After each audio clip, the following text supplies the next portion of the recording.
मोहब्बत पढ़ने लिखने में बहुत आसान है, लेकिन मोहब्बत पढ़ने लिखने में बहुत आसान है, लेकिन मोहब्बत को निभाने में ज़माना बीत जाता है। मोहब्बत को निभाने में पसीना छूट जाता है। मोहब्बत को निभाने में पसीना छूट जाता है। तो दोस्तों, मैं आज आप लोगों के सामने इकरा हसन की एक स्पीच रखने वाला हूं। इकरा हसन ने अपनी स्पीच में गुज्जर बिरादरी को मुखातब करते हुए कहा कि जिस तरीके से जंगल के अंदर शेर रहता है, ऐसे ही जंगल के अंदर बन गुज्जर रहता है। यानी तुमने अब तक बड़ी परेशानियों में और तकलीफों में अपना वक्त गुजारा है।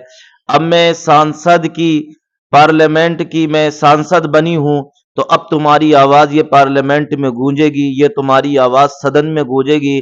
आइए इकरा हसन ने स्पीच में क्या कहा है, प्यारे दोस्तों, जरा पहले इकरा हसन की ये स्पीच आप लोग समाप्त कर लीजिए। कहा था कि जंगल में या तो शेर रहता है या वन गुज्जर रहता है।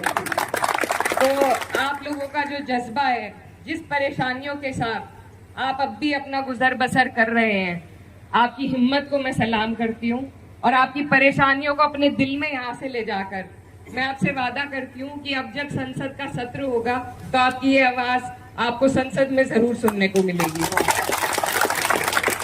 साथ ही में जैसे रोमा मैम बता रही थी कि जिस तरीके से मणिपुर में इन्होंने आपस में लड़ाने का काम किया, हमारे लोगों के अधिकारों को छीनने का काम किया, तो मैं ये भी कहना चाहती हूँ कि ये जो सारी लड़ाइयाँ आप और हम लड़ते हैं, जो हमारी परेशानियां हैं, ये सब कहीं ना कहीं राजनीति से जुड़ी हुई है।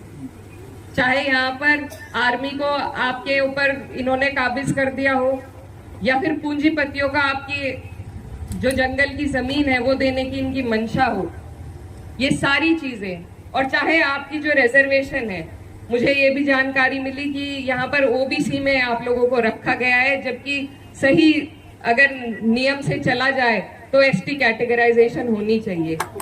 लेकिन ये सरकार, आप बार बार देखते हैं कि विपक्ष जातीय जनगणना की आवाज उठाता है। ये जनगणना करना नहीं चाहते, ये किसी को सही अधिकार उनका देना नहीं चाहते। तो ये जो सरकार है, इसकी नीयत है, इसकी नीयत सिर्फ पूंजीपतियों के लिए, आपके हमारे लिए है ही नहीं।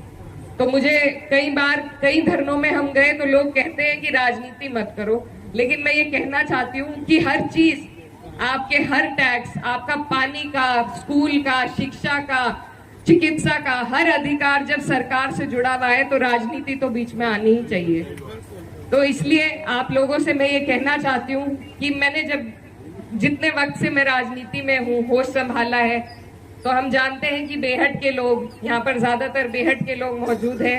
आप लोग यहाँ पर भाजपा को तो उठने नहीं देते।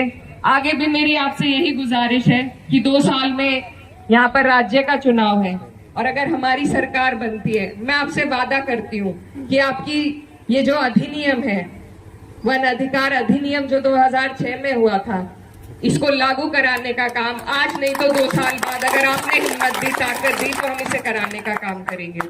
और उससे पहले संसद में चाहे मंत्रियों से मिलकर बैठकर बात करना हो या संसद में खड़े होकर आपके लिए लड़ाई लड़नी हो, हम किसी चीज से कतराएंगे नहीं। आपकी इसी तरीके से मेरा क्षेत्र दूसरा लगता है, लेकिन मुझे जानकारी है कि मेरे बड़े बुजुर्ग जो यहाँ बैठे हैं, मेरी माएँ बहनें जो बैठी हैं, मेरे लिए यहाँ से उन्होंने दुआ करी, और जैसे आपने दूर बैठे मेरे लिए दुआ करी, ऐसे ही दूर बैठे आपकी फिक्र मेरे दिल में है। तो इंशाल्लाह मैं आपसे वादा करती हूँ कि वन अधिकार न सिर्फ वन गुजरों के, पर जितने भी 36 कौम जो यहाँ पर हमारी मौजूद है, सभी के अधिकारों को लड़ने का, सभी को एसटी कैटेगराइजेशन मिले, आपका वन अधिकार अधिनियम 2006 लागू हो, ये दोनों काम हम पुरजोर तरीके से उठाने का काम करेंगे। और मैं मुन्नी लाल जी को कहना चाहती हूँ कि मैं क्योंकि नई हूँ और इमरान मसूद साहब पुराने हैं, उनको जानकारी ज्यादा है, लेकिन मैं आपके साथ बैठना चाहूंगी, घंटा 2 घंटा 3 घंटा, आप मुझे तफसील के साथ सारी समस्याओं से अवगत कराएं और मैं पूरी कोशिश करूंगी कि जिस तरीके से आप बताएंगे उसी ईमानदारी के साथ मैं भी आपकी लड़ाई लड़ूं।